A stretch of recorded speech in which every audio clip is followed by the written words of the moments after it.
Have you ever had so many choices that you were unable to make a decision? Or had so many ideas that you weren't able to focus and get anything done? If so, stay tuned to learn how to interpret one of the most difficult cards in the tarot deck. Hi everybody, I'm Sue Allen Clayton. Welcome to my channel where we'll be learning the tarot deck one card at a time. Today's video is about the Seven of Cups. This video will begin with a short description of the card. Next, I'll briefly explain what the card means when it appears in a reading. Then we'll talk about what each element symbolizes and what the card means when it shows up in both the upright and reversed position in a reading. I'll share some examples from my life so you can relate the card to a real-world situation. And stay tuned until the end and I'll give you several questions to help you connect with the card. I will be using the Rider-Waite Tarot in this video. You'll find the link to the deck below, as well as to the many books I've used in my research. So let's get started. In the Seven of Cups, we see a black figure with his back to us, facing 7 gold cups containing 7 different objects. These are a human head, shrouded figure, snake, tower, jewels, laurel wreath, and a winged serpent. The cups are floating on gray clouds and look very much like the image shown in the Ace of Cups. The sky is blue. When the Seven of Cups appears in a reading, it means that you have too many choices or that you have so many ideas that you can't focus. In this case, the viewer has 7 choices as shown by the contents in each of the cups.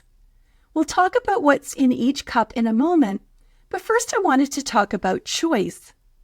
We think about choice being a good thing, and it is, but did you know that having too many choices often paralyzes people, and they end up doing nothing at all? This was the subject of a very famous study known as the JAM study, which was conducted by psychologists Sheena Iyengar and Mark Lepper in 2000. I've put a link in the comments so you can read more about it. What they did was go to an upscale grocery store and set up a table with 24 varieties of gourmet jam. Anybody who sampled the jam received a coupon for $1 off their purchase of jam. The next day, the psychologists set up a similar table, except that they only put out 6 flavors of jam.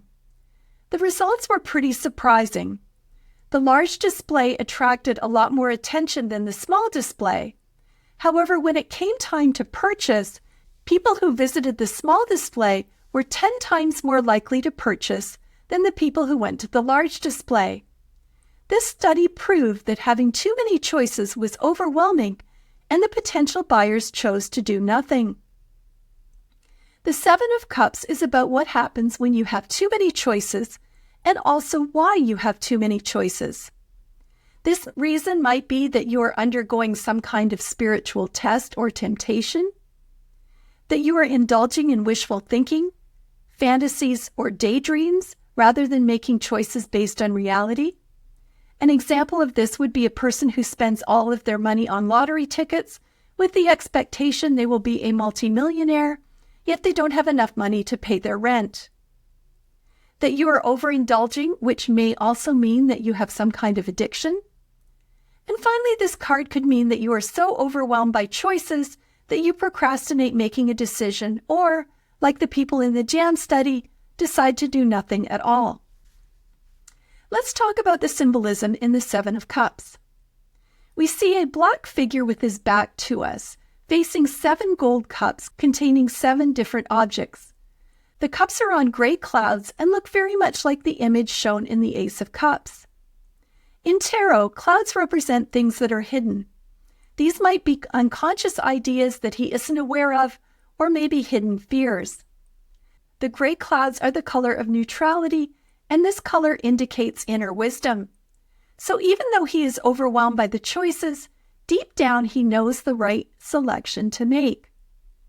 The sky surrounding the clouds is blue, which represents emotion, intuition, and clarity. So what do the contents of cups really mean? If you're like me, you can decipher some of the contents and wonder what the heck is meant by some of the others. What I'm going to do is share an explanation of the cup's contents from 4 of my favorite tarot authors.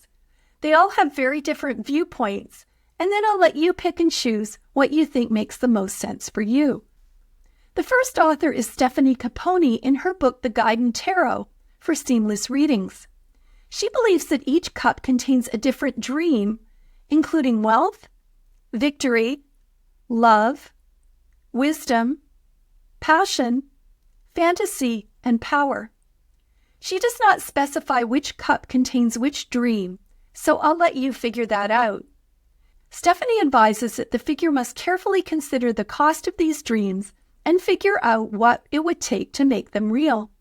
The second explanations are from Liz Dean, as described in her book, The Ultimate Guide to Tarot. Liz Dean notes that this card is like the Ace of Cups multiplied and offers us 7 potential gifts or beginnings, but it is up to us to discern what is feasible. At the moment, we're like the foreground figure in the shadows, trying to discern reality from fantasy. The first cup shows a male face with curly hair, which echoes the Archangel Michael, the angel shown in card number 14, which is Temperance. This indicates that a higher force may be at work. It can also be seen as your own reflection, which is a sign of your future potential. The tiny covered figure in the central cup symbolizes what is hidden. It can be regarded as a symbol of Christ and ascending consciousness. The shadow figure, perhaps, is sensing a divine plan about to be revealed. The snake in the third cup stands for wisdom and flattery. We have also seen the snake in the Lover's card, which is card number 6, and the Wheel of Fortune card, which is card number 10. The tower in the fourth cup appears to be a fantasy castle.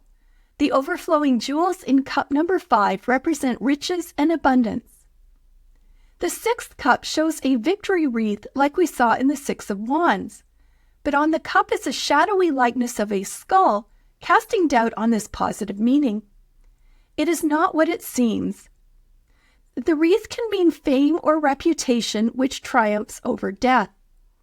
The seventh cup shows a salamander or dragon with a forked tongue. It begs the question as to whether we are hearing lies or the truth. The third set of explanations are from Pam Richards in her book Understanding Tarot.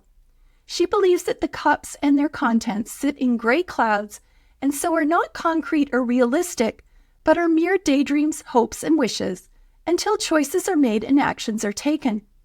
She says that each cup holds something different to tempt and confuse the man. The first cup has a woman's face or mask, and this represents the outer self.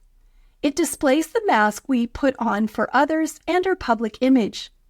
This symbolizes that the man's curiosity is about how others see him, how he is perceived, his insecurities, and how he wishes to portray himself. This is about his fragile ego, and he may wish to change who he is. The shrouded figure in the second cup represents the inner journey towards our true inner self. He may wish to develop his spiritual self, work on his inner being, and look within his subconscious. He may wish counseling, guidance, or to spend time evaluating who he really is. A red aura surrounds this figure, so he may see an inner journey as a means to create a different version of himself based on ego. The snake in the third cup is for temptation and learning through desire, as well as learning how to say no. He may wish to lean toward intimacy, yet snakes also bring fertility via rebirth and growth as they shed their skins, so he may wish to stay on this path but to be wiser. The snake slithers out of the cup, which might mean that he wishes to be free from desires. Deep down, this can be an inner trust issue. The castle in the second row is for adventure. It also looks like a tower, so might mean that he wishes to hide inside his ego and build castles in the sky. This might mean that he is so impractical and deluded by his wishes that he is not willing to work for anything he wants, or that he may prefer the safety of the castle and want to stay there and not risk the conflict or insecurity of the outside world. The jewels represent material treasure. They are piled high, hanging over the edge of the cup, showing an abundance of wealth. This cup shows riches, so he may be looking at his greed, what else he can take, or what he can find to increase his own prosperity. He may be focusing on thoughts about what he'll do when he's rich. The laurel wreath is for victory, yet there is a skull etched on the cup, which makes you wonder if it represents victory or death. He may be focused on success and power, looking at personal achievements with the fear of losing what he has gained, or may gain, which stands in the way of him trying. The last cup has a devilish imp, or wyvern. I'm going to stop with Pam Richards' description for a moment in case you, like me, had never heard of a wyvern. You can see a picture of a carved wyvern on the screen. It is from a choir stall at Chester Cathedral in England in the 1300s. The wyvern is a type of mythical dragon with 2 legs, 2 wings, and a pointed tail that is supposed to be a venomous stinger. I've put more information on wyverns in the comments in the description below. Okay, back to Pam Richards and her description of the last cup and the wyvern. This shows the viewer's inner courage being challenged and the need for him to confront his deep-seated confusions and fears about who he is. It leans over the cup to pounce on him, tongue licking in the air as it senses the man's fear and insecurity. Wyverns breathe frost, so this may be an aspect of himself that sends chills down his spine. Yet, once greeted, he would see it as a strength instead. The final description of the contents of the 7 cups is from Marcus Katz and Tali Goodwin in their book Secrets of the Waite-Smith Tarot. They compare the contents of the 7 cups to the 7 transformative stages of alchemy. This was all new to me, so I had to do some additional research, and I'm linking to a blog post by keyabsurdin.com that gives some more information on these 7 stages. These 7 stages are based on the work of Michael Meyer, which A.E. Waite, the creator of this deck, actually used to publish an article called The Pictorial Symbols of Alchemy.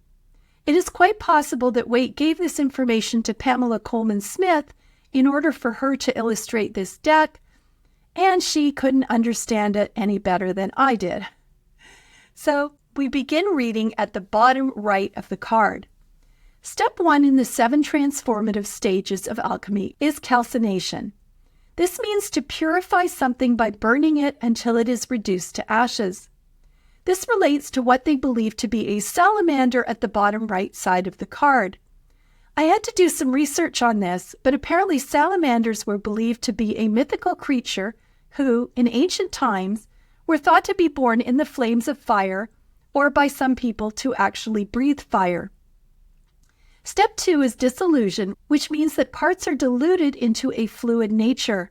Therefore, the laurel wreath represents victory over death. Step 3 is separation. This stage divides the thoughts and emotions created by the previous step. The result is that the valuable materials of the first matter are separated into the treasure in the 3rd cup. Step 4 is conjunction, which means that the separated elements combine to find balance. So the whole process is consolidated in the 4th cup, which is a tower. This represents constructing a new building of the soul. Step 5 is fermentation, which is about breaking down matter so things can be reborn. This is symbolized by the snake in the top right cup. Snakes have long been a symbol of sexuality, so I guess that is how this fits in. Also, snakes shed their skin, so they may look like they are being reborn. Step 6 is distillation, which is the process of purification by boiling bitter things to make them sweet. So that matches up with the divine figure in the top middle cup. Step 7 is coagulation, which means that the perfect substance has been found. The result is a perfect human being, as shown in the card at the top left. I have found this last explanation a little technical for me, so I hope I've helped it to make sense for you. Katz and Goodwin have done such an amazing job researching the Rider-Waite Tarot that I really wanted to include this explanation to give you even more options for interpreting this difficult card. When the 7 of Cups appears in an upright position, it could symbolize that you have many options. However, it isn't clear what options are fact and what are fantasy. It could mean that you have grand illusions about what you can achieve or are deceiving yourself. That imagination and fantasy are important, but at some point it is time to face the facts, stop daydreaming, and do the work to make your dreams happen. It could mean that you are overwhelmed by choices, are exhausted from trying to make a choice, or are paralyzed by indecision. The Seven of Cups could mean that all of your choices have consequences, that you have become disorganized, lazy, unfocused, or are procrastinating, that you are indulging in excesses or addictions, and finally, that it's time to make a decision. Here's an example from my life about the upright Seven of Cups, and it's about someone who has grand illusions. Every once in a while, a tarot card will remind me of a person, and that's what happened to this one. Sadly, it reminds me of my friend's 30-year-old daughter. This young lady is very intelligent and has a lot of education, as well as a significant amount of debt that my friend co-signed for. She reminds me so much of this card because she has a ton of ideas that her mother refers to as delusional, but she doesn't make any effort to reach her goals. At this point, she has been living with her parents for several years. Her latest venture was trying to start a coaching business. However, she did no marketing or advertising because she believed that the right clients would find her. Spoiler alert, it's been several years, and she still doesn't have a single client. It is such a sad story because the daughter could have a bright future, which is being wasted because she isn't willing to do the work. In addition, her large amount of debt is also a financial burden for my friend, who can't retire until it is paid off. When the Seven of Cups appears in a reversed position, it can signify that you are looking at things realistically and are making good choices, that you are regaining control over your life. For instance, you've given up addictions and excesses and are using willpower to make good decisions, that you have given up your illusions and get-rich-quick schemes, that you have transcended laziness and have started to work hard, and finally, that you have figured out what you want to do. Rather than trying to do it all, you are focused on doing the one or two things that will give you the most benefit. Here's an example of the reverse Seven of Cups from my life about being focused on one thing rather than trying to do everything. I was a self-employed writer for 3 decades. A few years ago, I wanted to do something different and decided to try business coaching and use social media to help build my business. This is a great option if you love social media and stick to 1 or 2 platforms. As I've mentioned multiple times in my videos, I am an introvert and I do not like living my life online, so my posts were never very interesting. My kids are grown, so they were off limits, and I'm pretty much a homebody. I didn't think people would be interested in pictures of me reading or making quilts, although I did post the occasional picture of my dog. Nevertheless, I tried to create posts for LinkedIn, YouTube, Facebook, and Instagram, in addition to writing a weekly newsletter and creating content for my business. I was originally on Twitter too, but deactivated my account because I didn't like how Elon Musk was handling things. I was like the figure on the card with lots of choices and not wanting to choose 1 or 2 platforms. The result was that I was doing a mediocre job on several platforms, and I was also exhausted. I learned my lesson, and I am really excited to post these videos on YouTube. It is the only platform I am using, and I have a whole lot more time and energy. Here are some questions to help you connect with the Seven of Cups. Number 1, what options do you think are symbolized by each of the 7 cups shown in this card? How do they relate to your life? Number 2, is it time for you to narrow the options in your life? How will you do this? Number 3, are you indulging in wishful thinking, fantasies, or daydreams rather than making choices based on reality? Number 4, what excesses are you indulging in that need to stop? Number 5, are there areas of your life where you are being lazy? And finally, number 6, what consequences are you facing because you refuse to make decisions? So I hope that this video has given you a good look into the 7 of Cups. Please join me for the next video, which is the 8 of Cups.